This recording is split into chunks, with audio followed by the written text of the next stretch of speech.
오늘은 SNS 상에서의 의료 윤리에 관해서 제가 짧게 말씀드리고자 하는데요.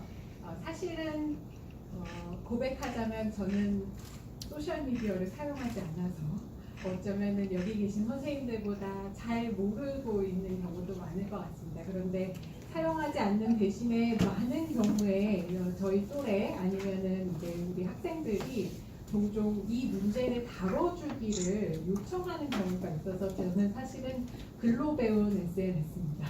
그래서 제가 잘은 모르지만 어떤 개념들을 쓸 수 있을지 좀 고민을 했었던 내용들을 선생님들과 나누고자 하고요. 그리고 다행히도 지금 태스크포스가 꾸려져서 윤리 지침에 대해서 지금 소셜미디어에서의 윤리 지침을 만들어 나가는 작업 중입니다. 제가 다행히도 영광스럽게 그 태스크포스에 들어가게 됐는데 아마도 이제 공부했었던 자료가 있으니까 함께 와서 공부를 같이 하자라는 그런 취지로 불러주셨던 것 같습니다. 그래서 앞쪽의 내용은 제가 친구들의 독촉을 받아서 이거 좀 공부 좀 같이 하자라고 해서 썼던 제 개인적인 연구물이고요. 이 내용이 있고 그 다음에는 저희가 지금 가이드라인 개발 특위가 꾸려져서 이 개발 특위에서 공부하고 있는 자료들을 좀 가져왔습니다. 사실은 9월 정도 되면 문지호 선생님께서 한번 와서 좀 강의를 해라라고 하셨을 때 9월 정도 되면 개발 특위에서 윤리지침이 나올 것 같아서 허락 구하고서는 그 윤리지침을 전달해드리는 자리로 만들려고 했었는데 아직까지는 저희가 완전히 공표를 하지는 못한 상태입니다. 그래서 지금 공부하고 있는 자료를 나누고 이것이 과연 포괄적인 자료가 될 수 있을지 그리고 또 몇 가지 고민해야 하는 지점들이 있는데 공부하시는 선생님들께서는 어떻게 보시는지 저도 의견을 좀 받아가지고 갈 수 있으면 참 좋겠습니다. 그 외에도 말씀드리고 싶은 거는 이제 개발특위나 의사협회 입장을 대변하는 것은 아니고 또 제가 실질적인 논의를 위해서 발표 자료에 캡처 사진을 가지고 왔는데 인쇄본에는 일부러 넣지 않았습니다. 그래서 보여는 드리지만 이것을 재생산하거나 유포하지 않으시기를 부탁드립니다. 그렇죠. 이런 시대죠 저희가. 여기에 계신 많은 선생님들께서 전문 직업성에 대해서 많이 공부하셨고 다음번부터는 이제 전문 직업성과 자율 규제에 대해서 이제 시리즈로 공부를 하신다고 또 말씀을 들었는데요. 이 소셜 미디어가 전문 직업성에 굉장히 큰 도전이 되고 있습니다. 왜냐하면 소셜 미디어에서 쓰고 있는 언어들이 다 동료 의료인이라든지 환자, 대중 모두에게 노출된다는 특징이 있고 또 한 사람의 소셜미디어 그 컨텐츠가 집단으로서의 의사 그리고 의료 전문직에 대한 신뢰 수준에 영향을 미치기 때문입니다. 그리고 특별히 소셜미디어가 제기하는 전문 직업성에 대한 위험은 개방성과 연결성, 투명성, 비공식성, 복제 가능성, 그리고 비가시적 독자가 존재한다는 것, 그리고 즉각성, 영향의 예측 불가성, 그리고 공사 영역 부분의 모호성 등이 있습니다. 다른 표현들은 다 아마 사용하시는 분들은 너무나 잘 아실 거예요. 이렇게 올리자마자 그 다음부터는 재생산이 어떻게 될 것인지 또 어떤 경우에는 패러디물까지 가기도 하죠. 그 다음부터는 내 손을 떠난다는 겁니다. 그래서 지우고자 할 때에도 흑역사는 남게 되고 어떻게 이제 손을 쓸 수 없는 경우들이 생긴다는 것이고 저는 논문에서 가장 중점적으로 파악하고자 했었던 것은 공사 영역 구분의 모호성이라는 특징이었습니다. 오늘 공부 모임이고 토론 모임인 것으로 저는 좀 파악을 하고 와서 새내기 학자라서 사실 제가 필요가 좀 없어서요. 항상 오면은 그냥 토론하는 모임인가 보다라고 하고선 올 때가 많습니다. 그래서 제 생각을 아주 직설적으로 준비해오는 경우들이 있는데요. 오늘도 이렇게 기자분들이 계실 줄 모르고 또 여러분들과 핫 디스커션을 하기 위해서 가져온 면이 있습니다. 공사 부분의 모호성이 현재 21세기의 한국 상황에서 굉장히 재미있어지는 것 같습니다. 학자로서 볼 때에는, 제가 공부하는 사람으로 볼 때에는 뭐냐면 예전에 의료윤리라고 했을 때 굉장히 도덕주의적이고 그리고 이 개인의 인성을 굉장히 강조하는 그 흐름이 있었다면 한국뿐만이 아니라 어느 시점에 전문 직업성을 공부하신 선생님들 더 잘 아시겠지만 어느 시점에선가 이것은 직무윤리다. 그러니까 개인의 윤리와 구분되는 직무윤리가 있다라는 개념이 우리 담론을 이제 휩쓸기 시작했습니다. 그렇다고 해서 앞쪽에 있었던 개인윤리, 인성윤리가 완전히 없어진 것은 아니에요. 그래서 이 담론이 새로운 담론으로서 직무윤리라는 개념을 만들어서 사람들이, 의사들이 집에서 어떤 일을 하든 환자를 잘 보는 윤리를 우리가 만들어내자라고 하면서 많은 설득력을 얻게 되었습니다. 저도 이제 그런 교육의 수혜자인데요. 인성이라든지 아니면 개인의 도덕과는 구분되는 환자를 잘 보기 위한 전문 직업성이라는 것이 따로 있다라는 생각을 하게 됐다는 거죠. 그런데 소셜미디어가 이 부분, 공사 부분을 흐리게 하는 경우들이 생기는 것 같다. 이게 저의 가설입니다. 뭐냐 하면 모든 면이 노출될 수 있다는 거죠. 그래서 우리는 지금까지 제가 학교에서 배웠었던, 저는 이제 또 세대가 다르니까 제가 학교에서 배웠었던 직무윤리라는 것은 진료실에서 환자를 잘 보기 위한 윤리고, 내가 집에 가서 어떤 행동을 하든 그것은 상관이 없었는데, 내가 집에 가서 하는 행동들을 SNS에 올리면서 내 계정에서 의사라는 것이 함께 밝혀진다면, 그렇다면 대중이 보는 의사의 어떤 이미지라든지 전문 직업성에 영향을 미칠 수도 있지 않을까라는 그 질문을 던지게 된다는 거죠. 그래서 공사 영역 부분이 모호해진다는 점이 소셜미디어에서 전문 직업성에 던지는 가장 큰 도전이 된다라고 저는 생각을 했습니다. 그래서 외국의 여러 지침들은 이런 방식들을 제안하곤 합니다. 계정을 나눠라. 그러니까 프로페셔널한 계정과 너가 의사라는 것을 밝히는 프로페셔널한 계정과 너가 지인들과 쓰고자 하는 계정을 나누라 라는 그런 지침들을 주고 있지만 제 주변에 아무도 그렇게 하지 않죠. 그리고 아마 선생님들께서도 그렇게 하시는 분들은 많지 않으실 것으로 생각이 됩니다. 그리고 이번에 이제 개발TV에서도 그런 이야기도 잠깐 나왔지만 너무 현실성이 없다라는 것을 이 첫 번째고, 두 번째로 공사 부분을 나눠서 계정을 만든다고 하더라도 순식간에 뚫리게 될 거라는 거죠. 사실은 내가 같이 찍은 사진들 때문에 과연 내가 사적으로만 유지하고자 하는 계정이 과연 나의 의사라는 정체성과 앞으로도 연결되지 않을 수 있는가, 이것은 알 수 없다는 거죠. 그래서 이 소셜미디어와 전문 직업성에서의 가장 큰 도전은 제가 생각할 때는 공사 영역 부분의 모호성입니다. 그럼에도 불구하고 많은 경우 우리가 카톡에서 대화를 할 때 이게 공적인 매체다라고 생각하고서는 대화를 나누진 않는다는 거예요. 분명히 페이스북이나 트위터를 할 때 이건 사적인 나의 정체성이라고 생각하시면서 쓰시는 의사 선생님들이 많을 것이다 라는 점이, 이 공사 부분은 모호한데 많은 경우 사적이라고 전제하는 경우가 있다는 점, 이게 이제 도전이 되겠습니다. 그래서 전문직 단체의 명시적이고 공지된 전문직 규범이 필요한 상황이고요. 이 전문직 규범이라는 것은 한쪽으로는 행위의 이상을 제시를 해야 할 테고 교육적으로, 그리고 또 한편으로는 금지되거나 삼가기를 권유하는 행위, 이 두 차원을 포괄해야 할 것으로 보입니다. 제가 이 예전에 논문을 쓸 때만 하더라도 사실은 의사윤리 지침에서만 SNS를 명시적으로 다루고 계셨었습니다. 그래서 의사는 의료윤리 행위뿐만 아니라 인터넷, 소셜미디어, 저서, 방송활동 등을 통한 언행에 있어 품위를 유지해야 한다라고 이야기를 해주신 것이 거의 유일한 문구였기 때문에 이것을 어떻게 행위 지침으로 끌고 올 것인가에 대해서 이제 제가 논문을 써야겠다라고 생각을 했었고요.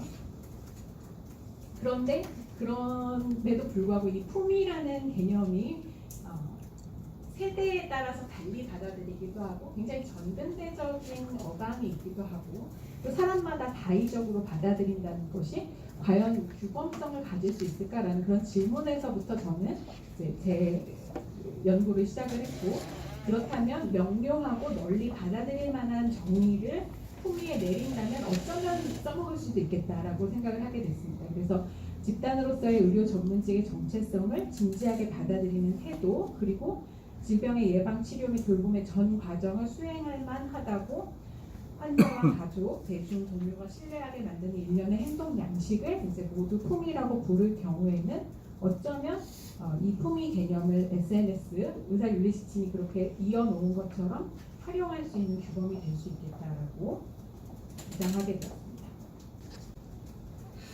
그래서 소셜미디어에서 의료윤리의 원칙과 덕목들은 고전적으로 우리가 직무윤리로서 이야기할 수 있는 규범들의 연장인 것도 있습니다. 그러니까 이것은 미디어 특성과 상관없이 환자의 비밀 유지와 프라이버시 존중이라든지 프로페셔널 바운더리를 유지한다는 것, 그리고 정확하지 않은 정보 게시를 삼가야 하는 이유 등은 모두 미디어 특성이랑 상관없이도 바로 윤리 규범을 연장함으로써 풀 수 있는 쉬운 문제들입니다.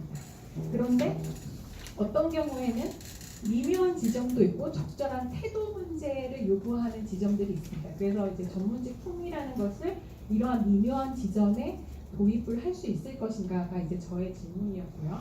많은 경우에는 사실 우리 학생들을 가르치기 위해서 이제 학생들인 경우에는 행위의 이상을 제시하는 것이 교육적으로는 의미가 있기 때문에 모두가 알 수 있는 절대 해서는 안 되는 행위, 환자의 개인정보가 나오는 것을 인터넷상에 올린다든지, 그것도 치료의 목적을 공유하지 않는 이들에게 올린다든지, 이런 것들은 학생들한테 말하지 않아도 아는 것인데 이 친구들이 몇몇은 불편하게 느끼고 몇몇은 문제 없다라고 생각하는 이 문제들을 가져와서 토론하게 하기 위해서 이제 제가 좀 준비를 했었던 것입니다.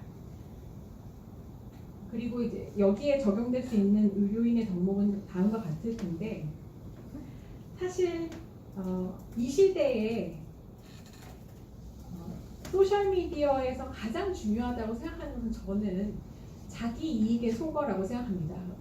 왜 하필이면 소셜미디어가 어떤 이익과 연관되느냐, 우리가 지금까지 생각했을 땐 이익은 재정적인 이익들을 많이 생각하는데 이제는 시대가 바뀌어서 아마도 다음 달에 태어날 제 아이가 합리적이라면 꿈에 유튜버를 적게 되겠죠. 그래서 가장 영향력이 있고 모든 것을 갖출 수 있는 것은 사실 이 시대에는 셀레브리티가 되는 거죠. 의사가 되고 이런 것도 좋지만 우리 다음 세대에서는 영향력이 곧 자본이고 매력 자본이 가장 중요한 자본이 될 텐데, 그럴 때 의사들이 소셜미디어에서 자기 자신을 삼가는 행위는 사실 이 시대에는 굉장한 자기 이익에 대한 포기라고 보입니다. 근데 과연 전문 직업성은 그 정도의 자기 이익의 포기를 의사이기 때문에 요구한가? 라는 이제 근본적인 질문을 다뤄야 한다는 거죠.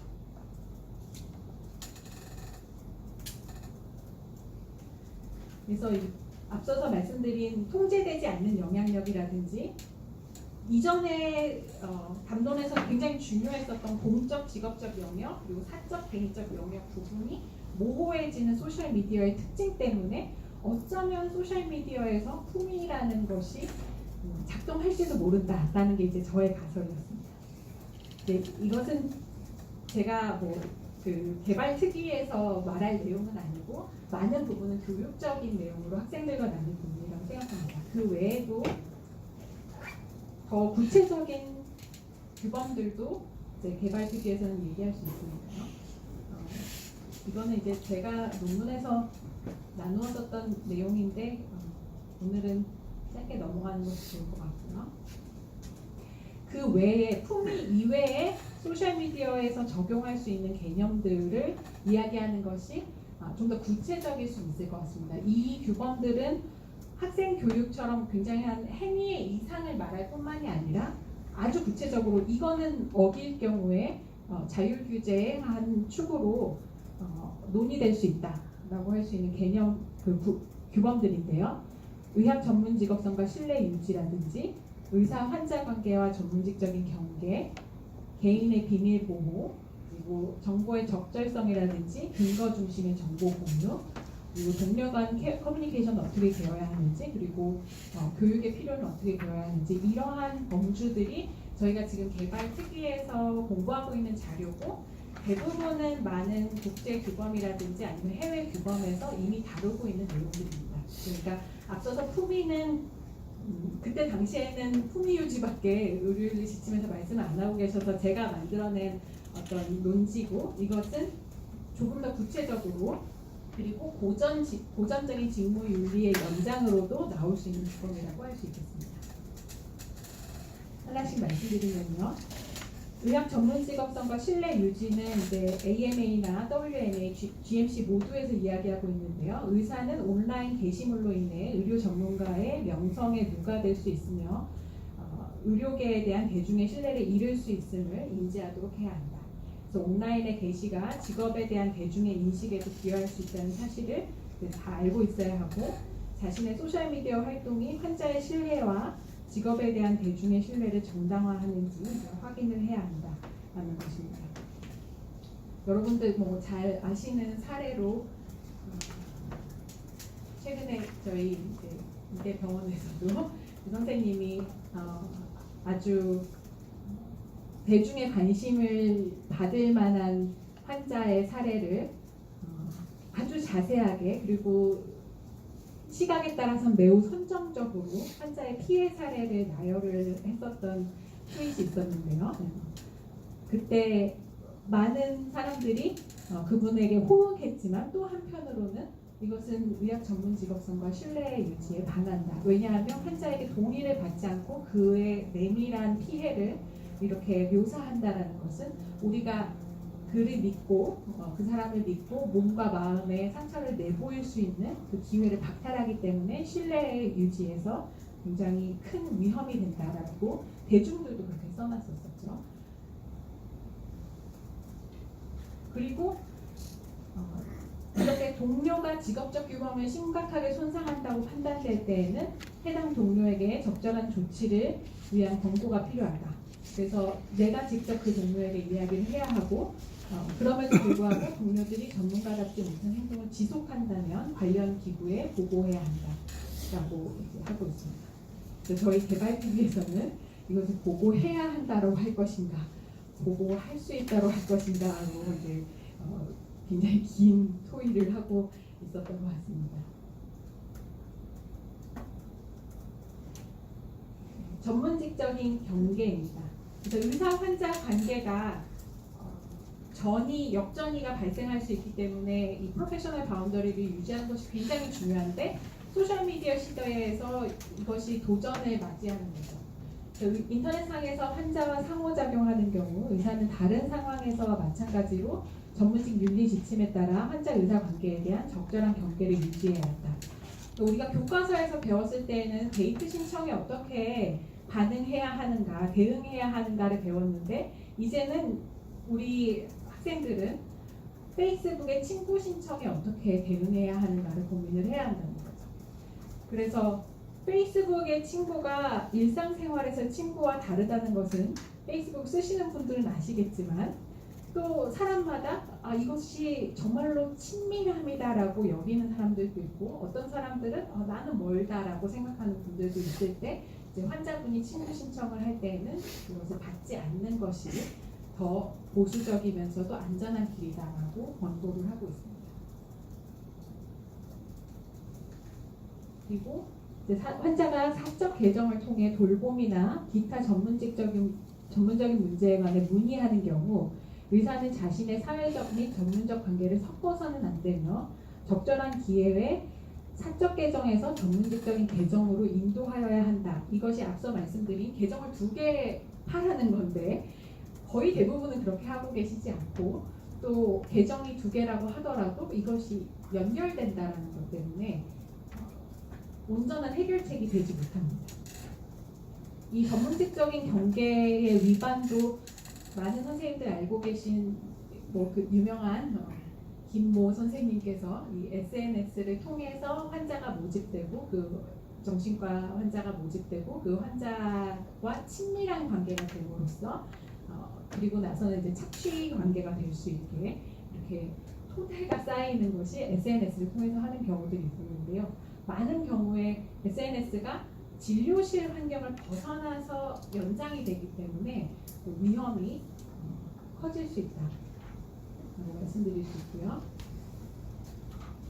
의도된 청중을 고려하고 미리 정의된 개인이나 그룹으로 콘텐츠에 대한 접근을 제한하는 것이 기술적으로 가능한지 항상 미리 평가해야 한다. 그 WMA가 이렇게 하고 있는데, 자기 개인정보를 공개할 때 가능한 한 보수적으로 내 사적인 대상들에게만 내 개인정보가 공개되게 하라는 것인데, 이 또한 쉽지는 않습니다. 그리고 어느 시점에 소셜미디어에서 이벤트가 발생하면 내가 사적인 범위로 막아놨었던 정보들이 언제든지 밖으로 새어나갈 수 있다는 것을 염두에 둬야 한다는 권고가 함께 있고요. 비밀 보호는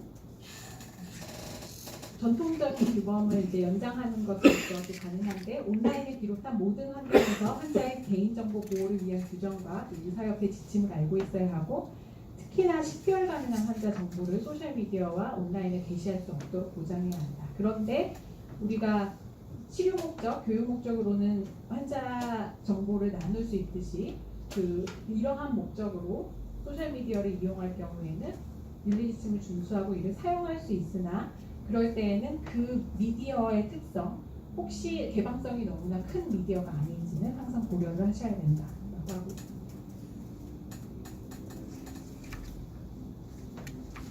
정보의 적절성과 근거 중심의 정보 공유입니다. 의사는 자신의 인터넷 사이트와 소셜미디어에 게재한 전문적인 정보가 정확하고 적절한지를 정기적으로 모니터링하고 필요한 수정 및 보완을 해야 한다. 그리고 게재된 전문적인 정보가 정확하고 적절하지 않은 경우에 이것을 지적하고 바로잡을 수 있어야 하고, 또 이해상충이 있을 수 있다는 것을 이제 알고 이 지양을 해야 한다. 그리고 이해상충이 있다면 이해상충을 공개함으로써 이해상충 관리를 할 수 있다. 인 건데요. 최근에 걱정되는 사실은 아마 선생님들께서도 많이 느끼실 텐데, 이것은 전문 지식에 대해서는 근거 중심, 참을 말하고 있느냐를 이야기하고 할 수 있는데, 또 다른 위험은 뭐냐면 공적 계정과 사적 계정을 나누지 않을 경우 의학적으로는 참인 진실을 올리시는데 정치적이거나 개인적인 견해를 함께 올리는 계정일 때 참이 아닌 정보들이 섞여 들어갈 수도 있다는 거죠.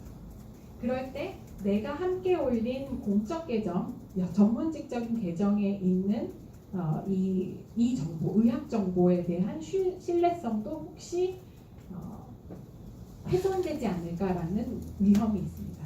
무슨 얘기냐면, 요즘에는 어느 진영을 선택하든 내가 믿고 싶은 말을 계속 믿을 수 있게 하는 정보가 넘쳐나잖아요. 가짜 정보가 많이 있다는 거죠. 그래서 선의에 의한 사용자라고 하더라도 어떤 경우에는 가짜 정보들의 가짜 뉴스에 왜곡을 이제 경험할 수 있는데, 나는 그것이 참인 줄 알고 올릴 수도 있다는 거죠.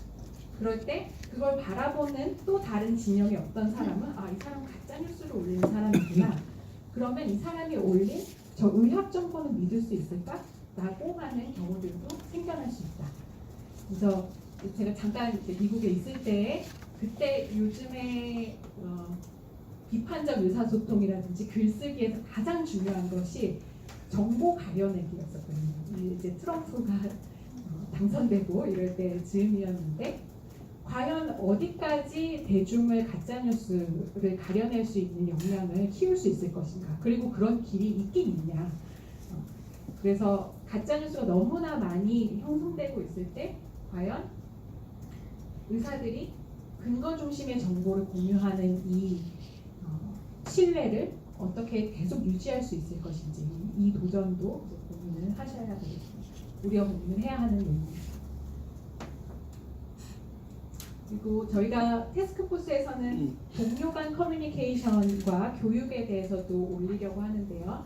동료 간 커뮤니케이션 GMC에서 이야기를 하고 있습니다. 소셜미디어를 통한 동료 의사와의 커뮤니케이션은 전문성에 바탕을 둔 상호 존중과 근거 중심의 원칙을 준수하여야 한다라는 내용이고요.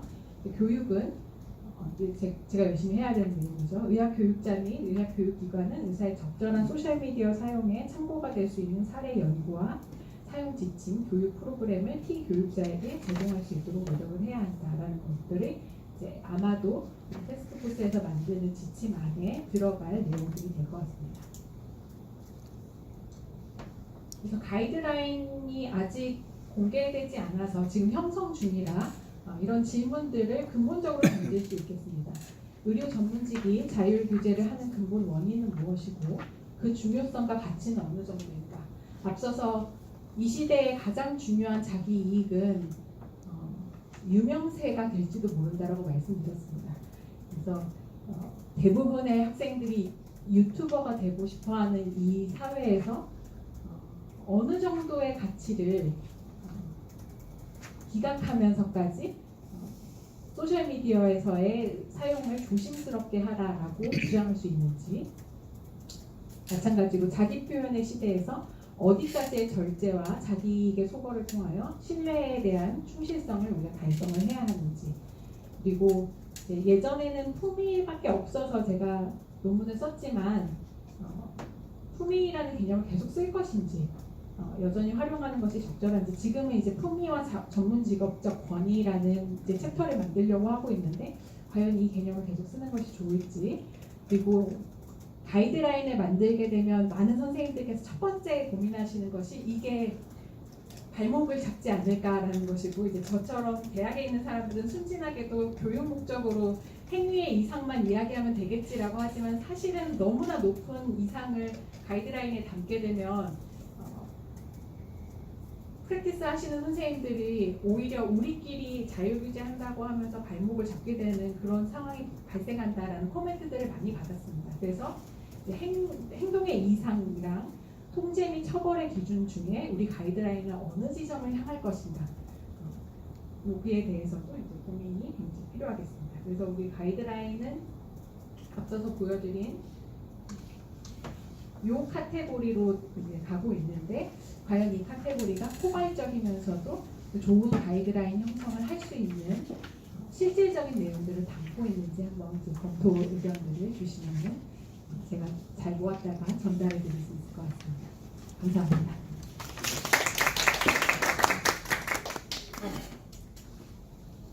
혹시 질문이나, 저는 핫 디스커션을 생각하고 왔기 때문에 있는데 이게 지금 어디에서 주관하는 팀인 거예요? 그 정책연구소에서 주관하는 것입니다.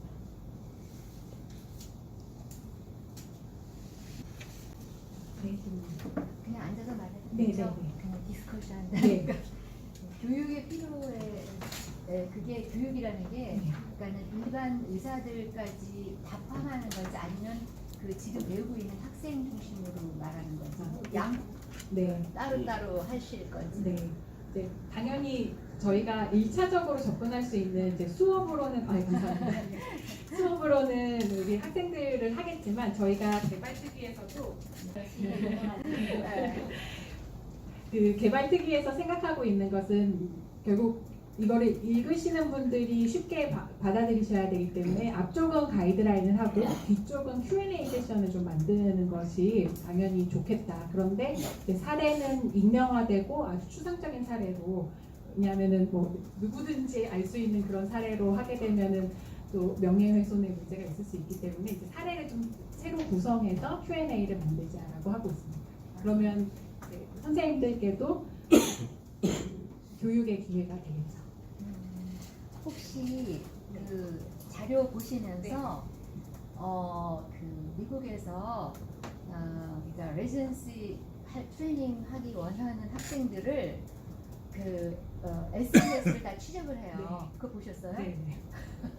그래갖고 그냥 그러니까 얘네들이 자기가 자신을 이게 아까 그러니까 말하자면 자기를 나타내고 자기를 정말 셀레브리티 같이 표현하고 싶어갖고 되게 막 야하게 화장을 하고 뭐 그래갖고 클럽에 가서 술 마시고 이런 거를 스스로 막 올리는 애들이 많잖아요. 그거를 다 뽑아서 어떻게 추적을 해서 그걸 다 또 모아놨더라고요. 네. 그래갖고 그거를 딱 보여주는 거예요, 당사자한테. 맞습니다. 그래서 이거를 얘를 이제 안 뽑는 이유 중에 여러 가지 중에 하나로 그거를 딱 보여준 거예요. 그래서 우리나라도 이제 이게 이제 좀 더 확대가 되면 그런 식으로 이게 그 혹시 그 미국 소아과 학회에서 2010년도인가에 그거를 거기다 넣었어요. 뭐냐면은 계속 추적을 해갖고 그 추적한 거를 갖다가 이제 알려주는 거죠. 이렇게 하면 안 된다는 거를. 그래서 우리나라도 이제 이거를 하게 되면 이게 그냥 말로만 그치면 안 될 것 같아요. 뭔가 증거를 수집을 해갖고 이런 아까 사례 말씀하셨잖아요. 사례가 말로 다 이렇게 적는 것보다 그런 것도 약간 모아서 실제로 사실 그런 일들이 많거든요. 그렇죠. 그래서 그런 거는 뭐 안 되면 안 되고 특히 학생들한테 교육할 때는 조금 그런 식으로 하면 이게 말로 다 읽는 것보다는 실제 정말 그런 게 더 와닿을 수 있고 더 빠르게 캐치가 될 수 있을 것 같아요. 맞습니다. 생각이 그 들어요. 학생 교육에서 이제 논문에서 많이 나오는 것 중에 하나가 학생들한테 그 20대 학생들은 그걸 이해할 수 없을 수 있기 때문에 이 자료가 너의 추후 명성에 그리고 고용에 영향을 줄 수 있다라는 것이 수업에서 다뤄져야 한다라고 권고를 합니다. 왜냐하면은 20대에서 제일 중요한 거는 내 매력 자원을 보이는 거잖아요. 그래서 이제 뭐 또 약간 야하게 입는다든지 아니면은 이렇게 술이 많이 취한 그런 사진을 올린다든지 이런 것들이 이해 가능하죠. 당연히 학생들이 그렇게 할 텐데 그런 것이 앞으로 문제 될 수도 있다라는 거를 알리라고 항상 이야기를 하고 있거든요. 그리고 또 제가 한편으로는 이게 교육에 영향이 있겠구나라고 생각한 게 저 논문을 쓰기 전에 원래 기획했었던 것은 선생님 방금 말씀해 주신 것처럼 계정을 다 추적하는 걸 한번 했었어요.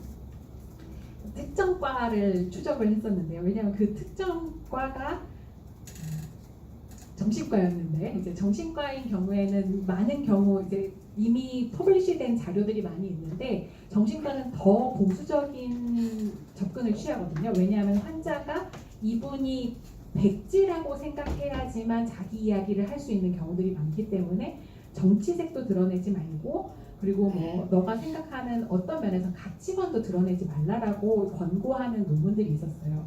그래서 그렇다면 우리나라 정신과 전문의들은 어떻게 하고 있을까 하고서는 그러면 뭔가 잘못된 게 있겠지 하고 3년간 나온 전문의 명부를 제가 추적해서 그게 다 오픈되어 있으니까 추적을 해서 봤는데 문제되는 사례가 너무 없어서 논문을 쓸 수가 없었어요. 논문은 원래 그렇잖아요. 문제가 돼야 쓸 수 있는데 거의 한두 건 정도밖에 안 나오고 3년간 나온 전문의들이 거의 자기 계정을 그 개인정보가 나오지 않게 일단 하고 있는 분율이 높고 그리고 문제되는 포스팅이 거의 없는 거예요. 그런데 다른 과랑 비교했을 때 정신과가 특별히 그런 성향이 높았거든요. 그거는 물론 성향도 있겠죠. 개인 성향도 있겠지만 트레이닝 받으면서 내가 환자 의사 관계가 무너질 수 있는 것들은 하지 말아야 한다라는 걸 아마 그게 명심적이든 암묵적이든 교육을 받았을 것 같아요. 그래서 그때 제가 느낀 게 이게 교육이 안 되는 문제가 아니라 학생들한테 교육을 하고 자기들이 성찰할 수 있는 기회를 주면 뭐 이렇게 해라 마라 뿐만이 아니라 어떤 경우에는 말씀하신 것처럼 어떤 포스팅까지 올려도 괜찮은가 하는 거는 제가 정해줄 지점은 아닌 거죠. 20대 그 청년들이 결정할 문제인데 기회를 주는 것만으로도 교육 효과가 꽤 있겠다라고 생각하게 된 그 논문을 못 쓰게 된 그런 계기가 있었습니다. 그래서 나중에 혹시 거기 이제 올릴 때 한번 그거 보신 기억 있으세요? 네. 그 소아과 그거 보면은 보면은 추적을 하라고 나와요. 맞습니다. 예. 그래서 우리나라도 그렇게 그런 게 이제 문구로도 실리고 사실 무슨 사건이 있다든지 그러면 그거를 발동한다 그럴까요? 그런 시스템이 작동이 돼야지만 뭔가 지금 이상한 행동을 할 수 있는 사람들이 좀 예방도 될 수가 있다고 생각이 들더라고요. 잠재적 고용주가 볼 수 있다라는 네, 그런 네, 사실들을 학생들한테 알려야 하는 경우도 사실은 이게 지금 말씀하신 젊은 사람들이잖아요. 근데 지금 또 어설프게 자기 나름대로의 어떤 한 분은 자기는 지금 소금 세라피를 해요. 솔트 세라피를 하는데 이게 너무 좋다는 거예요. 그 유튜브를 봐서 계속 보이는데 이제 그런 그 어설프게 그런 그 유튜브나 뭐 이런 페이스북이나 이런 거에 잘 모르면서 따라 들어갔다가 이게 진짜 좋은 건지 나쁜 건지 이렇게 개인의 사적인 것과 공적인 게 막 이렇게 헷갈려서 해야 될 수도 있다는 거를 생각지도 못하고 그리고 이제 있는 그 40대 50대 뭐 늦은 60대 뭐 이렇게 될 수가 있어서 젊은 사람들은 교육을 하면서 착한 선생님들이 이제 옛날에 저희 때는 기준이라는 걸 안 배웠으니까 자꾸만 얘기를 해주면 좋은데 그렇지 못하는 이 틈새 있는 부분을 아예 더 나이 많은 사람들 안 할 거니까 그래서 그런 부분에 대한 것도 많이 녹아 들어가야 되지 않을까. 오르신 말씀입니다. 예. 그분은 이제 의사라는 정체성이 드러나는 거죠. 그럼요. 예, 이제 그럴 때는 여기에 나와 있는 근거 중심의 정보 공유가 안 되는 것인데 그게 그냥 일반인이 한 거면 문제가 없는데 의사라는 정체성이 연결돼서 다른 분들이 그걸 따라하시게 될 테니까요. 네. 근데 본인은 너무 확고해요. 네.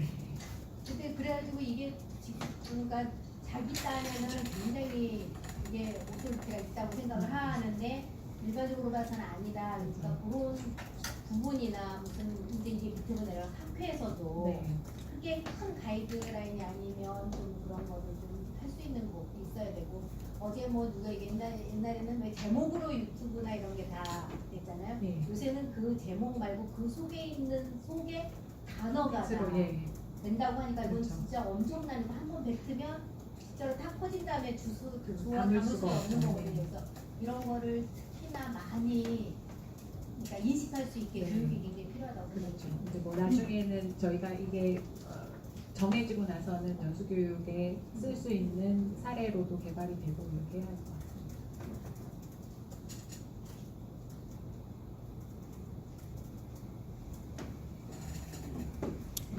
사실 뭐 의사들뿐만 아니라 그 요즘 뭐 그 일진 아이돌 뭐 그런 것처럼 그 전반적인 것이 다 문제가 될 수 있는데, 근데 그 저희 같은 경우는 이제 그 학생들 선에서부터 조금 당신들은 조금 나가서 나중에 좀 이런 전문적인 것이 있기 때문에 좀 더 조심해야 된다라는 걸 더 좀 얘기해 줘야 되지 않나라는 생각이 듭니다. 왜냐하면 그만큼의 신뢰를 받아야 하는 거니까요. 그리고 그게 한 분이 잘못하셨을 때 한 분이 잘못한 걸로 우리가 보지 않는다는 게 무서운 거죠. 전문직 전체로 보게 되기 때문에 그걸 이제 학생 수준에서도 그리고 또 말씀하신 것처럼 프랙티스 하시는 선생님들께도 정보가 알 수 있게 교육 프로그램을 만드는 것이 이제 한 중요한 축인데 이제 저 같은 경우에는 학교에 있다 보니까 교육만 이렇게 생각을 하는데 개발 특위에 들어가다 보니 여기에 뭐 중윤위에 계신 선생님들도 계시고 해서 이 문구가 사실은 나중에 처벌 규정이 될 수 있다라는 것 때문에 굉장히 보수적으로 접근을 하시더라고요. 근데 처음에는 제가 그렇게 해야 되나라고 생각을 했는데 그 접근도 맞는 것 같아요. 그래서 제가 어떤 뭐 품이나 이런 것들은 개인적인 논지로 개발을 했지만 그 외에 이거 꼭 지켜야 되는 것들은 결국은 의사윤리 지침처럼 우리가 공표한 어떤 지침이 되면 가이드라인이 되면 나중에는 그게 처벌의 근거가 될 수 있기 때문에 또 어떤 면에서는 보수적인 접근도 필요할 것 같습니다.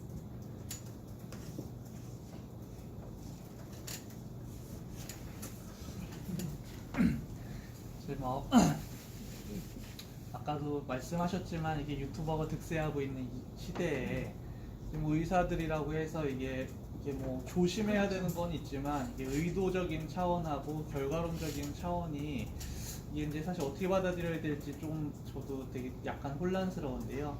뭐 한양대에서 이제 저희가 뭐 그냥 우리가 치킨 치맥 시켜놓고 밥 먹다가 이제 그 사진 올렸다가 문제가 됐던 사건도 그렇고 이제 아까도 사례에서 나왔지만 뭐 이제 환자에 대해서 뭐 별 뜻 없이 오히려 칭찬하는 그런 어떤 의도에서 이제 올렸는데 그런 것들이 나중에 문제가 됐다고 이제 하는 그런 어떤 사례에서도 볼 수 있듯이 저희가 뭐 별뜻 없이 의사이지만 물론 윤리적인 어떤 잣대를 좀 더 다른 직종에 비해서 더 높은 잣대를 요구하는 건 직군이기도 하지만 저희가 뭐 그런 것들을 너무 심각하게 모든 것들을 다 고려해서 결과론적으로 고려해서 이제 이런 것들을 다 하기가 쉽지가 않으니까 이제 그런 부분들은 너무 또 반대적으로 저희가 역차별을 당하는 부분이 없지 않아 있는 것이 아닌가 막 그런 좀 생각도 듭니다. 그래서 이제 그런 부분들에 대해서도 좀 논의가 같이 되어졌으면 좋을 것 같습니다.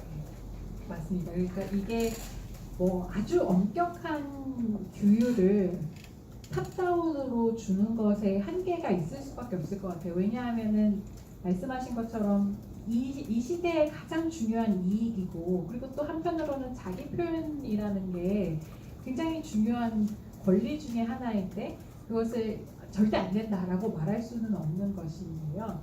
다만 개인이 자기 결정을 할 수 있는 여지를 주되 많은 선생님들과 학생들에게 상황에 대한 인지는 하실 수 있도록 도와드리는 것까지가 우리가 할 수 있는 일인 것 같아요. 왜냐하면 그 상황에 대한 인지도 한편으로는 편향될 수 있다고 생각한 게 앞서서 제가 일부러 캡처를 보여드린 게 이게 의사들이 코멘트를 단 게 아니잖아요. 그런데 물론 이제 트위터는 저는 안 쓰지만 뭐 말하기로는 그 고학력 저소득층들이 쓴다라고들 해서 아는 것이 많은 분들이 이렇게 자조적으로 말을 하는 건데 굉장히 크리티컬하거든요. 그래서 매체에 따라서 그 독자가 굉장히 크리티컬한 경우가 있어서 아예 의사 윤리 지침을 가져오시잖아요. 그럴 때 나는 이 정도는 괜찮겠지라고 생각하지만 실은 독자는 나보다 더 비판적인 그런 눈을 가지고 있을 수 있어서 그런 사실 자체를 선생님들과 학생들이 인지할 수 있도록 하는 것까지가 우리의 몫인 것 같습니다.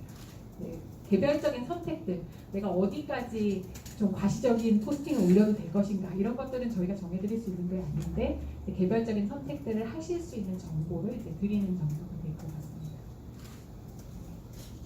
네, 선생님. 그 기준에 네, 확실하게 그 이렇게 담아야 될 부분이 있고 네, 또 이렇게 어떤 그 무언의 영역으로 남겨둘 맞습니다. 부분이 틀림없이 있거든요.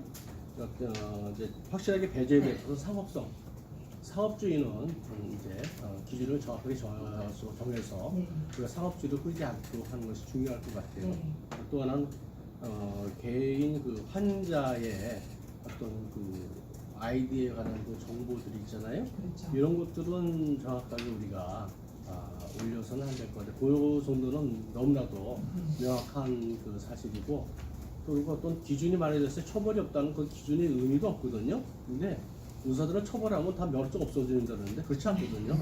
그냥 주의 정도만 줘도 아 내가 이게 문제가 있구나 해가지고 자기가 이제 스스로 다스릴 수 있는 능력이 있어요. 예, 그리고 또 뭐 심한 경우 경고를 줄 수 있고 반복적인 경우에는 그래서 넘어가는 거 이제 그때는 이제 뭐 진짜 벌금 이렇게 하는데 의사들이 너무나도 그 이제 징계에 대한 개념을 잘 모르니까 징계 받으면 다 끝장나는 줄 알고 그러는데 징계라는 그게 아니거든요. 회복시켜서 알려줘서 옳은 방향으로 인도해 주는 것이 우리 의료 윤리의 목적인데 뭔가 우리가 예전에 고전적인 그러니까 벌 받고 얻어맞고 뭐 이런 것만 처벌이라 생각하는데 절대 그게 아니거든요. 그러니까 컨트롤이라는 말이 더 의미가 있을 것 같아요. 그냥 우리 한자는 어떤 우리 나라 말로 옮기는 과정에서 문제가 좀 되는 것 같고 아까 또 품위 말씀하셨는데 그래서 품위를 그게 그 품위란 말이 참 그래요. 근데 뭐 프로페셔널 비헤이비어가 손상되는 것 같다가 품위 손상이라고 그런지 그건 좀 어떻게 정확하게 프로페셔널 비헤이비어, 언프로페셔널 비헤이비어 그래가지고 명확하게 딱 그게 되면은 이제 그 이해가 좀 쉬울 것 같아요.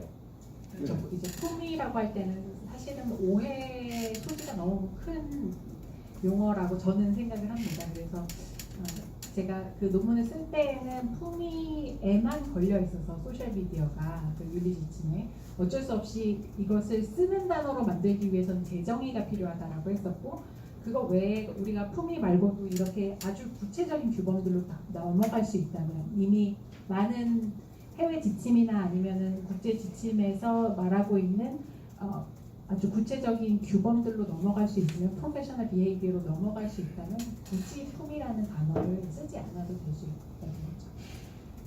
상업성에 대해서 말씀하셨는데 저는 좀 입장이 다른데요. 상업성을 정도의 차이를 두지만 배제하기가 어렵다고 생각을 합니다.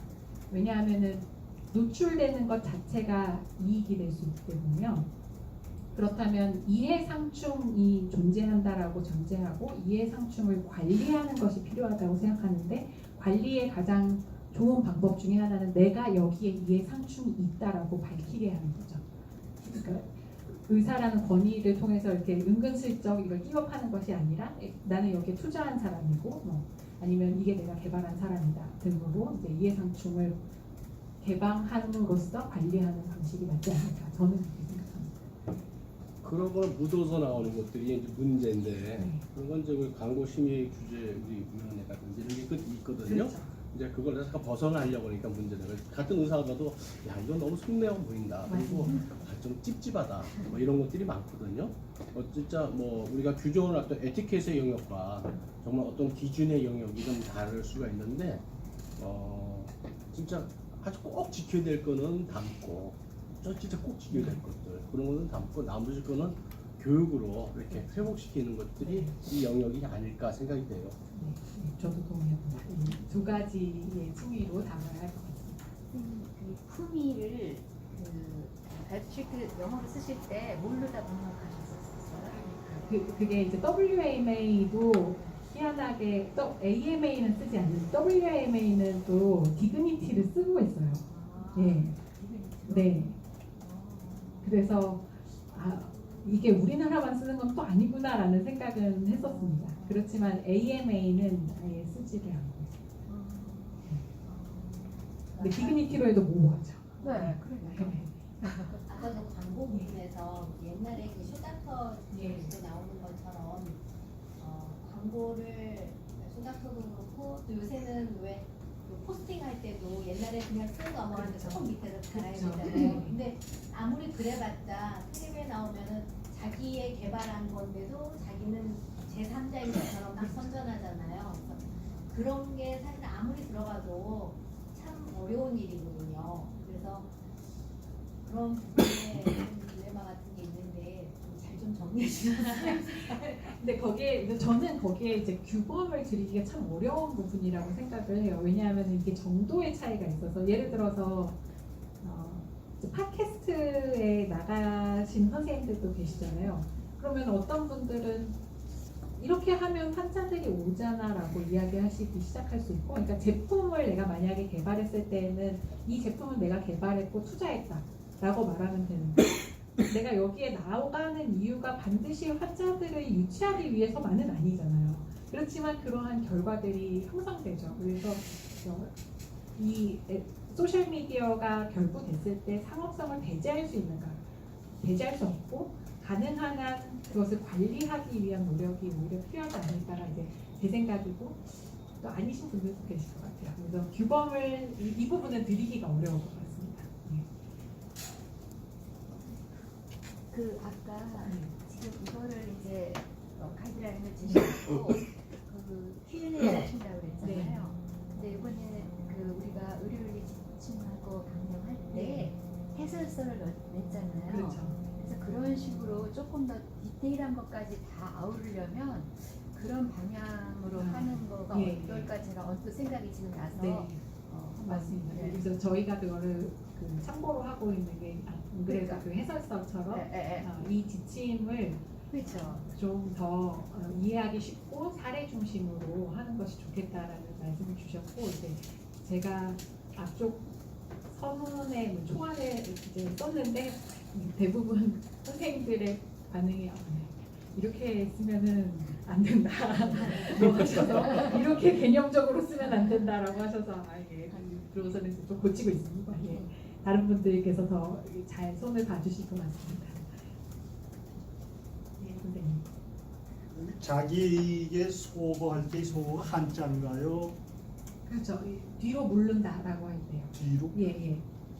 없앤다, 뒤로 물른다라고 할 때. 뒤로 물른다. 뭐 물론 완전히 없앨 수는 없겠지만 흔히 안 쓰죠. 네. 표현이 저 아니라서 지금 사전 네이버 뒤져보 네, 이페이스먼트를 지워버리고 뭐 예, 그게 있고 맞습니다.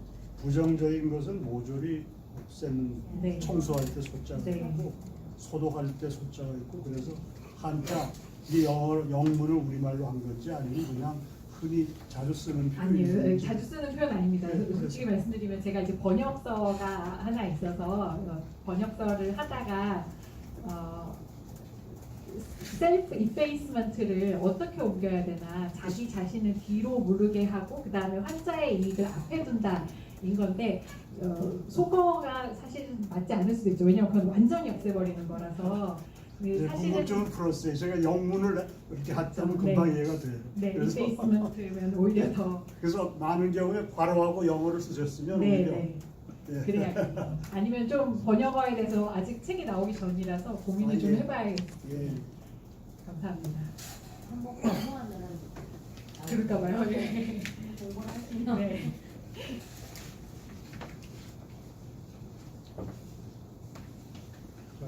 예. 제가 이렇게 SNS나 어떤 좀 다른 메디어 중에는 저희 방송 대책 예. 대해서 봤을 때 가장 다른 점은 그냥 지금 무슨 전자 기기를 뭐 판다든지 선별하는 거와 달라서 의학은 아주 생명한 게 있어요. 혈압이 낮게 된다, 높게 된다. 그게 다 생리적인 현상이거든요. 그거는 굉장히 그걸 듣는 사람들이 그 혹이 있는 나봐요. 40대가 듣는 거하고 50대가 듣는 거하고 자식을 갖고 있는 갖고 있는 자식 그 갖고 있는 사람이 듣는 거하고 다 달라요. 그런데 그걸 보면서 쭉 그래서 이게 뭐가 문제인가 이렇게 보면은 하나는 정직하지 않은 거고 두 번째는 비전문성, 비전문적인 거 아닌 것을 전문가답게 꾸려가지고 프레젠테이션 하는 거 이게 그냥 정직하지 않은 거예요. 그게 나는 우리나라 일에 대해서 상당히 그 정부가 심하지 않나 우려 조금 차원을 달리 해서 유명한 탤런트가 나와가지고 뭐에 대해서 잇몸이니 뭐니에서 나오잖아요. 그것이 벌써 오래전부터예요. 근데 그것의 효과가 증명 안 되는데도 불구하고 탤런트라는 사람을 통해서 그걸 합니다. 근데 이러한 것들이 외국에서는 전혀 볼 수 없는 현상입니다. 어디서 소위 다른 소유라파나 미국에서 탤런트가 나와서 약을 광고합니다. 하나죠. 이런 것들이 이제 우리가 더 조심해야 되는 이유가 아닙니다. 그리고 제 생각에는 또 한편으로는 대중이 탤런트가 나와서 광고를 할 때에는 이제는 어떤 대중들은 말씀하신 것처럼 물론 건강에 관한 정보의 청중은 너무나 넓고 그 중에 일부는 여전히 속을 수 있겠지만 제 생각에는 탤런트일 때는 오히려 더 비판적으로 받는 청중들이 있을 것 같은데 이것이 의사일 때나 아니면 비전문적이지만 전문성을 광고할 때는 여전히 많은 청중들이 말씀하신 위험에 노출된다는 게 큰 문제인 것 같습니다.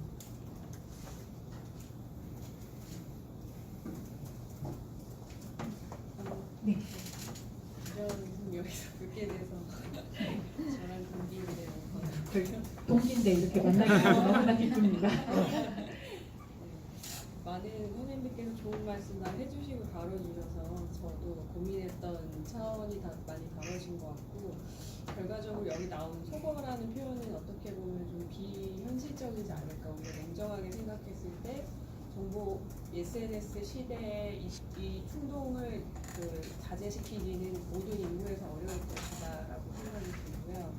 저도 이제 크리에이션을 하고 싶은 영역이 있어서 고민을 3년째 하고 있는데 결국 해야겠다는 마음이 더 가는 이유는 물론 이제 하시는 분들이 이거는 사회적인 조류이기 때문에 퇴행할 수는 없는 거라서 오히려 선점해서 나가는 게 맞다. 좋은 콘텐츠랑 이렇게 말하시는 분들이 많고 두 번째는 이제 왜곡된 콘텐츠가 계속 양산되잖아요. 의사의 이미지에 있어서도 영웅화된다든지 아니면 굉장히 그런 상업적이라든지 아니면 개인 매력이라고 포장해서 뭐 자기 나체 사진에 가까운 사진을 올리거나 혹은 굉장히 이제 그 화려하거나 사치스러운 삶의 모습을 의사의 전형인 것처럼 보이는 SNS가 굉장히 많거든요. 근데 그런 것만을 대중이 접하면 의사들은 돈 많이 벌어서 의업을 돈을 버는 직업으로 생각해서 자기의 어떤 그런 지위를 올리는데 활용하는구나 이런 이미지만을 보여주는 개인 계정이 굉장히 많기 때문에 그렇지 않은 조용하게 살고 있는 의사도 굉장히 많다라는 것을 물론 그리고 이제 물론 그런 게 잘못된 거는 아니죠 자본주의 사회에서 그렇지만 그게 치우친 그 어떤 평판을 형성하는 거에 있어서 균형을 맞추기 위해서 다른 의사의 모습도 계속 보여줘야 된다. 그리고 어떻게 보면 커뮤니케이션을 더 잘해서 그런 꾸며진 좀 대중을 기망하는 모습이 아니고 정말 진솔하게 다가가는 의사 캐릭터가 자리를 잡으면 훨씬 더 힘이 되지 않을까 어떤 정치적인 노력보다 이런 생각을 좀 가지게 되는 것 같고요. 두 번째는 이제 아까 정신과 선생님 연구에 어려움이 있으셨다 했는데 제가 정신과 친구들이 많아서 추정을 해보자면 말씀하신 것처럼 첫 번째로 정신과 선생님들이 좀 성찰적인 투영 과정을 거치기 때문에 조심스러운 측면이 있을 수 있을 것 같고 두 번째로 이제 최근에 여러 가지 사건 불행한 사건이 정신과 선생님들께 많이 있었는데 그런 이유로 인해서 좀 파라노이해지는 경향을 느낀다. 또 스스로 말씀하시는 선생님들이 많았고 자기를 보호하기 위해서 노출하는 것. 그리고 세 번째는 정신과 선생님들 젊은 선생님들 중심으로 자기들의 이제 공유하는 SNS 단톡방 같은 것이 있습니다. 그래서 거기서 서로 피어 리뷰가 자율적으로 되고 있기 때문에 그런 좋은 영향이 있지 않을까 이런 생각을 해보았습니다. 생각도 못한 가설까지 감사합니다. 그리고 특히나 첫 번째 코멘트가 정말로 제가 많이 고민했었던 부분인데요. 그러니까 이렇게 강의를 하거나 아니면 논문을 쓰거나 하면 한쪽으로만 쓰게 되기 때문에 위험을 강조하게 되고 뭐 이렇게 해야 된다라고 하는데 저희 서문에도 들어갈 내용 중에 하나가 사실은 소셜미디어의 긍정적인 효과를 우리가 말을 안 할 수가 없다. 분명히 그리고 환자에게 이익이 되는 면이 있고 권한 강화의 면도 있다. 교육의 차원이 분명히 있고 또 한편으로는 아무도 저렇게는 점잖지 못한 행동이야 라고 해서 아무도 점잖은 선생님들께서 안 올리시면 편향된 포스팅들만 나오게 되고 굉장히 과시적이고 결국은 이제 악화가 양화를 부축하게 되기 때문에 좋은 포스팅들이 선생님들을 통해서 나와야 하는 게 사실이다 라는 것들을 제가 너무 잘 저도 공감이 돼서 이 논문을 쓰고 발표를 하는 것에 항상 그 부분이 이제 고민이었는데 이렇게 짚어주셔서 감사합니다. 맞죠? 좋은 포스팅 그리고 환자와 우리 전문직에 도움이 될 만한 포스팅들이 많은 검토를 거쳐서 나와야 하는 것이 가장 중요한 부분인 것 같습니다. 실제로 외국에서는요, 이제 SNS뿐만 아니라 블로그를 의사들 블로그를 만드는 것을 상당히 많이 권유합니다. 네. 블로그는 자기만의 이제 그 계정이 딱 있기 때문에 그 사람의 히스토리라든지 퍼스널리티에서 다 나타나거든요. 그래서 의사의 영역을 블로그를 통해서 대중에게 알려라. 그리고 이제 프로페셔널리즘 얘기하지만 이제 프로페셔널리즘이 이제 우리 의사들만으로 만들어줄 수 있는 부분이 아니거든요. 이건 이제 사회가 같이 만들어야 되는 것이고 또 일반 국민들이 일반 레이맨들이 이게 뭔가 의사들의 인격이라고 부르는 이 전문 직업이 도대체 뭔가 이해하고 자기의 허상을 갖다가 좀 이렇게 구체화시켜서 이게 전문 직업성이 이런 거구나. 무한대에 내 요구할 수 있는 도덕성은 아니구나. 이런 걸 교육을 하기 위해서는 블로그를 많이 이제 권장을 합니다. 그러니까 우리나라 같은 경우도 우리가 11만 명 이상 되는 의사들이 있는데 그 중에서 다 블로그를 할 필요는 없어요. 그런데 상당히 많은 그 학회도 있고 그런 데서 이게 정확한 블로그 활동을 했을 때는요. 자연적으로 이런 것들이 이렇게 그 순방향으로 흐르지 않을까 하는 생각이 들어요. 왜 또 블로그는 다 연결이 돼 있어가지고 SNS 다 통하거든요. 그러면 이게 걸러지거든요. 그래서 저는 이 SNS 이것뿐만 아니라 이게 규제뿐만 아니라 이제 좀 더 포지티브하게 우리 의사들이 영향력 있는 이제 블로그를 많이 좀 했으면 좋겠다 하는 생각이 드네요. 완전히 동의합니다. 저도 지금 그 내내 들으면서 굉장히 지금 머릿속에 굉장한 혼란이 있었어요. 그러면서 우리 여기 이게 우리 늘 같이 페이스북에서 글을 읽고 제가 좋아요를 많이 누르는 선생님들이 여기 다 계신데 이분들이 너무 공과사를 구분하지 못하고 너무 그런 거 아닌가 막 생각하고 있었는데 이제 정리를 해보니까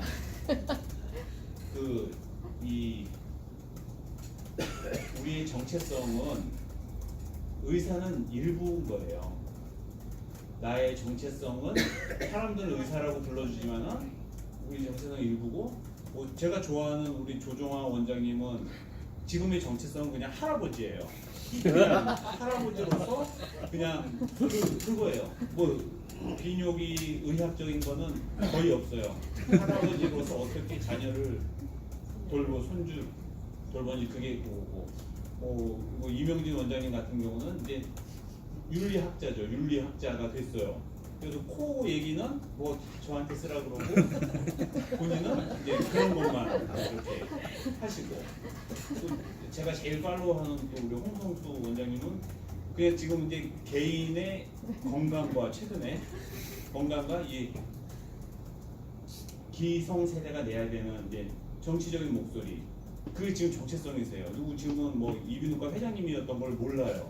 이 사람들은 지금은 그렇게 됐어요. 뭐 맛있는 거 해먹는 분. 그래서 이게 제가 정리해 보니까 이 가이드라인이라고 만들어주는 이 말이 제가 지난달에 했던 그 수업이 이름이 원래는 수업이 더 좋길 바랐는데 SNS에 좋은 글쓰기, 그걸 우리가 들으려고 김동석 기자님을 모셔갖고 이제 들었었는데, 더 이게 이제 아까 말했던 포지티브하게 나의 정체성 중에서 의사로서 좋은 글쓰기, SNS 좋은 활용법, 의대생들에게 주는 좋은 활용법, 그렇게 나와야지 거리낌이 없을 것 같아요. 네. 그렇죠. 우리가 지금 정체성이라는 것이 여러 가지로 형성이 그렇죠. 되어 있는 거잖아요. 그런데 또 한편으로는 그 정체성의 한 축인 의사라는 것이 실은 다른 포스팅에서도 어느 정도의 규범성을 가질 수밖에 없다. 이거는 제가 말씀드려야 될 것 같아요. 할아버지로서 포스팅을 하실 때조차도 그게 어려운 부분이죠. 공사가 모호해요. 개점을 분리하지 않으신다면 그냥 묻어 나올 수밖에 없습니다. 그렇죠. 네. 그래서 각각의 포스팅에서는 선생님들께서 판단하셔야 되는데 이게 묻어 나올 수밖에 없는데 어디까지 묻어 나오게 할 것인가 결정을 하셔야 돼요. 어려우시지만. 네. 제가 잘 모르는 게 있었고요. 김정은 교수님이 의학정책연구소 의사 소셜미디어 사용 가이드라인 개발 특기에 활동을 하고 계시는 것 같아요. 근데 제가 의학 출입 기자인데 처음 알게 돼서 좀 창피하기도 하고, 이 개발 특기가 언제 구성됐고 언제 그 가이드를 만들고 그 교수님은 어떤 역할을 하시는지 궁금해요. 네, 이거 쓰시려고 하시는군요. 제가 정확하게 연혁을 기억을 못하겠는데 올해 시작한 것으로 제가 기억이 남지가 임신 중이라서 그런지 건망증이 더 심해져서 기사로 쓰실 거면 정확해야 해서 제가 말씀드리는 것은 이름을 따시기가 어려울 것 같습니다. 그냥 알고만 있겠어요. 예. 아마 제 기억에는 한 올해 시작했고 언제 그 공표를 하겠다라는 것들도 뭐 정해놓은 일정이 있었던 것 같지는 않고, 저는 9월쯤이면은 나오지 않을까 혼자 생각했었는데 그렇지는 않았네요. 작년 12월인가 만났을 때 네, 제가 그랬나요? 말씀을 들었더니 네. 저희가 작년 12월에 네. 뵙군요. 교수님께서 저희 수업에 오신 게 작년 네. 12월이군요. 그때 예. 아마 아, 네. 그때 연초가 아니라 12월 네, 정도에 12월이었던 것 시작했나요? 같아요. 작년. 교수님 뭐 강사 역할을 하시는 거예요? 아닙니다. 저는 거기에 위원으로 연구위원. 참여하고 있습니다. 예. 네, 오늘은 그걸 대표해서 나온 것은 아니고요. 예. 예. 특이가 저 그러니까 결국 해상 수업 비슷하게 만드는 저거 하나만 있나요? 이게 다른 분야들이 계속 있어요? 그건 제가 알지를 못하겠습니다. 네, 물론 저희가 쇼파터 그 지침을 참고로 하고 있습니다. 그게 퍼블리시된 대표적인 지침이라서 참고하고 있습니다. 그 사람의 인격을 이렇게 표현하자. 인품이 좋다. 인격적으로 저질이다. 좀 떨어진다. 이런 거가 좀 비슷한 것 같아요. 그러니까 이제 묻어 나온다는 게 의사에 대한 신뢰를 바탕하는 프로페셔널리즘, 전문 직업성이 어떻게 묻어 나오냐 했다는데 아까 이제 정리하신 졸업 내용들 여섯 가지죠. 그런 것들을 갖다가 이제 우리 그 프로페셔널리즘의 이 특성들 공개에 맞춰서 이렇게 좀 더 하시면은 라인이 조금 더 명확해지지 않을까 하는 생각도 들어요. 그냥 이렇게 보니까 좀 들어간 부분도 있고 안 들어간 부분도 있고 좀 그런 것 같아요. 그리고 일부분 이타심이란 부분 이런 부분들이 조금 이게 자꾸 약화되는 듯한 느낌이 들거든요. 결국 의학의 가장 기본적인 흐르는 것은 이타심이거든요. 환자를 위하는. 그게 그 프라이오리티에 딱 올라가게 되면 좀 이게 순서가 좀 어느 정도 맞추지 않을까. 자꾸 이제 의사의 그 권리, 표현의 권리. 뭐 의사들도 국민에게 표현의 자유는 있어요. 그런데 하지만 그 의사라는 내가 정체성이 있기 때문에 그거의 일부분에 자기가 좀 자제할 부분들이 있거든요. 그런 것들을 좀 담아내 주셨으면 좋겠습니다. 감사합니다. 이것이 좀 더 포괄적이려면 이타심의 어떤 언급이 있는 것이 좋겠다는 코멘트이십니다. 예, 그런 것들이 되면 이제 당연히 환자가 프라이어티가 있기 때문에 이게 환자에게 불쾌감 줄 거다, 환자에게 불이익을 줄 거다. 뭐 이런 것들이 자연적으로 그러니까 뭐 글자로 문장으로 무언의 지식이라 무언의 가이드라인이 될 수 있는 거죠. 실은 그게 더 무서운 거 아니겠습니까? 법은 이제 우리 총장님 말씀해 주셨지만 법에서 법망을 폐했다 가지고 윤리적으로 합당한 윤리적인 행동도 아니고 거기다가 또 도덕적인 행동이 아닌 것들이 많이 있거든요. 저는 가장 무서운 게 도덕적인 판단이라고 생각되는데 뭐 이제 그런 것들을 스스로 판단할 수 있는 그런 뭐 이렇게 것들이 좀 그냥 구체적이진 않아도 뭐 그 정도 선이 되지 않을까 생각합니다. 지금 전반적으로 의사에 대해서 얘기를 많이 하는데 저는 요즘에는 저 내과 의사인데 말이죠. 내과도 이제 각 분야가 있잖아요. 스페셜 소아과도 있고 있는데 그 소아과도 보면은 그 자체에 또 윤리 관계되는 또 위원들이 있더라고요. 그러니까 왜냐하면 소아과에서 뭐 내시경을 하는데 문제가 있을 수 있는 문제들 이런 것처럼 각 과마다 또 특징 있는 어떤 게 있을 것 있어요. 그러니까 그거를 좀 뭉뚱그려서 얘기하는 것도 중요하지만 좀 그거를 좀 세부적으로 들어가서 그 과는 뭐가 꼭 필요하고 어떻게 해야 된다든가를 좀 더 이번에 할 때 바운드를 정할 때 조금 사례를 좀 더 해서 조금 좀 이렇게 스페셜하게 좀 나누는 것도 필요하지 않나. 이렇게 생각해 볼 수도 있습니다. 할 일이 많네요.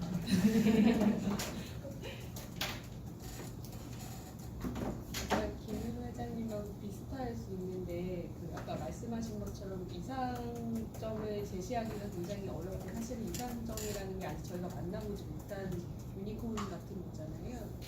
결국은 그러니까 최저점을 설정하는 게 이것만은 좀 아닌 것 같다 이런 거를 결국 제한할 수 있지 않을까 이런 생각이 좀 들고 그런 의미에서 이제 품이나 디그니티 같은 포괄적이고 굉장히 인문학적인 용어를 사용하는 게 그 안에서 어떻게 보면 자유도를 또 줄 수 있기 때문에 긍정적으로 고려해볼 만은 하지 않나 이런 생각도 해봤습니다. 교육적으로는 사실 뭐 학생들이 어떤 지향이 있어야지만 더 좋은 행동을 할 것이라서 뭐 품이 아니면은 전문 직업성도 결국 개념이니까 이렇게 이야기할 수 있고 또 한편으로 저희가 특히나 Q&A에서는 말씀하신 것처럼 Q&A에서 좋은 사례랑 나쁜 사례를 같이 주자는 제안이 있었는데요. 사실 저는 좋은 사례를 Q&A에서 주기는 어렵다고 생각해요. 네, 그거는 이상이죠, 사실. 그리고 개인마다 어떤 것이 풍미를 구성하는지에 대해서 생각하는 것이 다르고 이상적인 SNS 활동에 대해서도 추상적으로 말할 수 있어도 그거를 드러나는 대로 말하기는 굉장히 어려울 것 같아요. 그래서 저는 개인적으로 말씀하신 것처럼 Q&A는 아주 확실하게 이렇게 되면 해악이 발생할 수 있습니다를 보일 수 있는 안 좋은 사례로 한정하는 게 어떨까가 제 입장인데 네, 반가운 의견 감사합니다. 제가 계속 걱정되는 게 환자에 대한 얘기를 쓰는 게 조심스러워하는 정신과 선생님들이 계셨는데 사실 환자에 대한 얘기를 쓰는 게 가장 의사들의 그 큰 장점이고 대중들에게 얘기해 줄 수 있는 아름다운 스토리거든요. 그래서 항상 의학 잡지에 나오는 수기, 환자 수기. 제가 최근에도 중환자의학회 수기를 읽으면서 굉장히 감동을 굉장히 그 환자에 대한 그 뭐 가명이라고 하지만은 그 병원에 있던 사람은 누가 걔인지 누구나 알잖아요. 근데 그게 이제 이렇게 퍼블리시 돼가지고 나오고 SNS 상에서 나오는 환자에 대한 얘기를 듣고 얼마나 많은 교육이 돼요, 의사들이. 그래서 그거를 계속 잘 써줄 수 있는 것을 독려해주는 지침이 무조건 돼야 된다고 생각이 들어요. 이제 여기에서 굉장히 외국 논문에서도 이 디베이트거든요. 뭐냐면 말씀하신 것처럼 이익이 상당히 있어요. 우리가 수필을 쓸 때도 마찬가지로 의사 수필도 지금까지 써왔는데 그러면 이 모든 것이 비윤리적이냐라고 말을 할 수는 없다는 거죠. 그런데 그렇다면 이 중에서 이상적인 게 뭐냐라고 하면 그래도 특정할 수 없도록 만드시는 것과 이 사람 얘기구나 라는 것들을 특정할 수 없도록 만드는 것과 가능하면 동의를 받으셔야 된다는 것이 이제 이상으로 제시가 되곤 합니다. 그리고 또 한편으로는 즉시 올리지 않으시기를 의사수필이랑 SNS에서의 환자 사례랑 가장 구분되는 저희가 생각할 때 저희가 동의한 것 중에 하나는 시간이 너무 빠르다는 거예요. 그러니까 환자 수필을 쓰실 때에는 선생님들께서 책을 내실 때 내가 읽고 그 다음에 또 편집자도 읽고 좀 몇 달이 흐르잖아요. 그런데 SNS는 오늘 경험하고 오늘 쓰실 수 있잖아요. 바로. 그럴 때 까먹을 수 있으니까. 그렇죠. 그리고 이 매체의 장점이죠. 그 장점인데 어떤 면에서는 위험일 수가 있는 것이 내가 과연 이 환자에 대해서 적절한 태도를 보이고 있는가. 이것을 제가 선생님 아마 그 논문 사례를 보시고서는 하실 텐데 내가 이것을 따뜻하게 환자에 대한 애정이 담기게 쓰더라도 그것이 어떤 면에서는 고통을 전시하는 사례가 될 때 있잖아요. 아름다운 사진을 찍을 때에도 굉장히 중요한 사진을 찍을 때에도 고통을 전시할 수 있듯이 우리가 환자의 사례를 실른다는 것이 이 타인의 고통을 동의 없이 어떤 경우에는 동의 없이 전시하게 되는 사례가 되지 않는가라는 자기 검열의 시간이 SNS에서는 수필보다 책으로 내는 수필보다 훨씬 더 짧아진다는 거죠. 그래서 저희가 이상적으로 생각하는 기준은 자기가 검토할 수 있는 시간, 내가 과연 이 환자에 대해서 나의 이익을 위해 사실은 이익을 위해 이 환자의 고통을 전시하고 있는 것은 아닌가. 이익이 아니다라고 하더라도 이 사람이 그 원하지 않는 고통을 타인들에게 전시하고 있지 않은가를 검토할 시간, 그리고 동의, 그리고 적절한 태도는 당연히 것이고요. 이제 이런 것들을 저희가 생각을 하고 있습니다. 그런데 제가 처음에 말씀드렸다시피 이것은 외국 논문에서도 디베이트인 것이 수필이랑 차이가 없다. 그리고 그것이 가지고 오는 유익이 너무나 크다. 그 표현의 자유이다라고 말하는 사례들이 많이 있습니다. 특히나 비밀 개인정보가 노출되지 않을 때, 완전히 익명화됐을 때에는 그때부터는 창작자의 자유다라고 말하시는 분들이 있고 그럼에도 불구하고 우리는 의사이기 때문에 첫 번째 창작자가 아니고 첫 번째로 창작자의 정체성을 갖는 것이 아니라 첫 번째로는 의사의 정체성을 갖기 때문에 그 환자의 고통을 보호해줄 더 큰 의무가 있다라고 말씀하시는 분들이 있어서 이게 디베이션입니다. 네.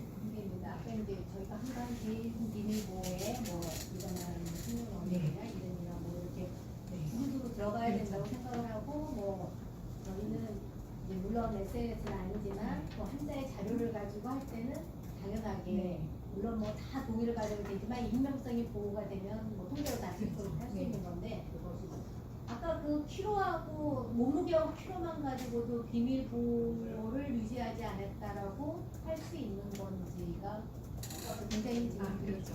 머리가 복잡해지는데요. 그건 아닌 것 같아요. 네, 맞아요. 그러니까 사실 그 이제 대중이 코멘트할 때는 이거 비밀보호를 위반한 것이다라고 말했지만 사실 여기에서 더 중요한 거는 비밀보호가 위반되었는지만이 아니라 이 사람이 이 환자를 대상화하고 있잖아요. 뭐 몇 킬로고 품평했다라고 말하는 것이 이제 첫 번째가 되는 거겠죠. 그래서 거기 지나가다가 이름만 풀면 이 정도 되는데 굉장히 뭐 맞아요. 억지를 보여줬다. 네. 그거 나쁜 뜻이 아니었음에도 하나도 불구하고 다른 게 아니고 단지 의사가 썼다는 거 그렇죠. 그거 하나만이잖아요. 맞습니다. 그래서 그렇게 눈이 다양할 수 있다라는 것을 이제 말씀드리기 위해서 가지고 있죠. 홍성수 회장님 오늘 저 찍었어요. 네, 좋은 강의 잘 들었습니다. 저도 뭐 늦게 시작했지만 이제 페이스북을 좀 많이 하거든요. 친구도 이제 다들 해서 그래서 말씀하신 내용이나 이제 보면 지금 이제 적용해야 될 개념들은 제가 보기에는 의사윤리 뭐죠? 규정이 이미 다 나와 있는 거잖아요. 그래서 저는 아까 말씀하신 것처럼 그 나쁜 사례들을 주로 해서 이제 학생 때부터 하고 또 지금도 SNS를 하시는 분들을 대상으로 이제 이런 게 있다 하고 하는데 저는 조금 아까 강의 들으면서 다른 방향으로 생각했던 게 뭐냐면 이제 의사에 대한 어떤 아이디어나 이미지 같은 게 없잖아요, 우리나라는. 제가 이제 드라마나 이런 거를 좋아해서 옛날에 마커스 웰비라는 이제 그 드라마 60년대 굉장히 장수한 프로그램인데 그게 이제 그러니까 AMA랑 가정학과에서 그 패밀리 닥터를 피곤한 동네 의사라는 의미로 해서 그걸 굉장히 오랫동안 한 드라마가 있어요. 그 거기 기영인가 그런데 그 배우가 하도 오래 그걸 해갖고 진짜 의사인 줄 알고 하는 사람들도 많대요. 상담을 하고. 그리고 나중에는 은퇴한 다음에 이제 AM에서 공로상도 주고 뭐 명예의사 그것도 하고. 그다음에 이제 뭐 제네럴 호스피탈도 있고 뭐 ER도 있고 이런 의사들이 활동하는 데서 뭐 긍정적인 어떤 그 모범적인 모델이 있단 말이죠. 그러니까 우리나라는 그런 게 없기 때문에 이 의사들은 대부분에 그렇고 이렇게 SNS에서 조금 눈에 띄거나 거슬리거나 하는 거는 굉장히 그 관심종자에다가 그 노출증이 있고 그 누구한테 주목받기를 하는 지금 일탈된 사람이라는 그래서 뭐 저런 의사 중에 저런 사람도 있네 하고 뭐라 그럴까 도외시한다거나 좀 가치를 낮게 할 수 있는 어떤 반대적인 의사라는 거에 대한 대부분의 홍보가 그런 거를 뭐 드라마를 만다거나 아니면 동영상을 만들어서 뭐 그냥 그거는 공익 광고처럼 하면서 이거를 굉장히 어느 수준에 놓고 이런 자잘한 거를 이거에 비해서 이거는 좀 떨어진다 해서 이렇게 그야말로 소거해 나가는 밀어내는 그리고 그거는 메인이 아니고 일탈이다라는 그런 메시지를 주는 것도 꾸준히 한번 같이 좀 생각해봤으면 어떨까 그런 생각을 잠깐 해봤어요. 감사합니다. 네, 감사합니다. 저도 예, 동의합니다. 그래서 이거 하지 말고 이렇게만 그러니까 이런 식들의 포스팅 그리고 뭐 SNS는 위험이 있다라고만 강조를 하면 아까 지적을 해주신 것처럼 대표성이 없는 포스팅들만 사실 살아남게 되겠죠. 굉장히 노출적인 그렇지만 어떤 면에서는 균형을 잡아주는 좋은 포스팅들, 좋은 SNS 활용이 있음으로 해서 의사는 어떤 직무를 가지고 있고 그리고 어떤 우리가 지금 추구하고 있는 전문 직업성이라는 게 무엇인지 보여줄 수 있는 것도 소통의 창구로서 굉장히 중요하다고 그리고 생각합니다. 그 착하고 참한 포스팅은 사람들이 잘 안 보잖아요. 네, 더 많이 만들어야죠. 그래서 양적으로 더 많이 만들어야 될 것 같습니다.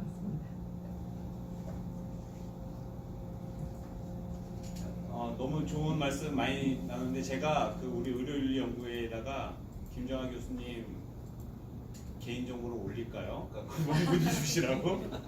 네, 자꾸 궁금한 거 있으면 의료윤리연구회 그 페이스북에 올려주시면은 김정하 교수님이 그거를 또 보고 또 많이 여기 반영할 것 같습니다. 네, 강의해 주신 거 너무 감사드립니다.